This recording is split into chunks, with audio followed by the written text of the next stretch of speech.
towbars are made in Germany. They come with lifetime warranty. You don't need to cut the bumper to install it. And we'll show you how it works.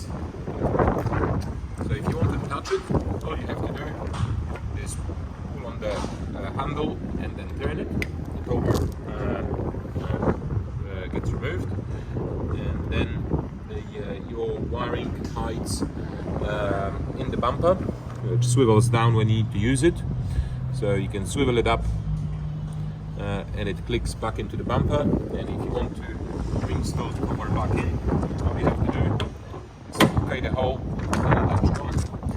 We've achieved retention of the kick sensor on this vehicle. I'll give it a try, see if I put it in luck. You don't have the keys. Oh, keys. Alright, try again.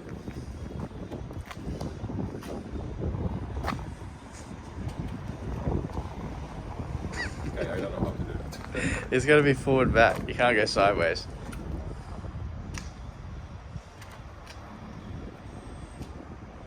Quick out.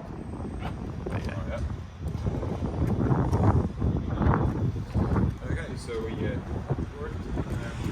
If you need a towbar for any of your European or non-European vehicles, feel free to contact our friendly team at Australian Towbars Performance.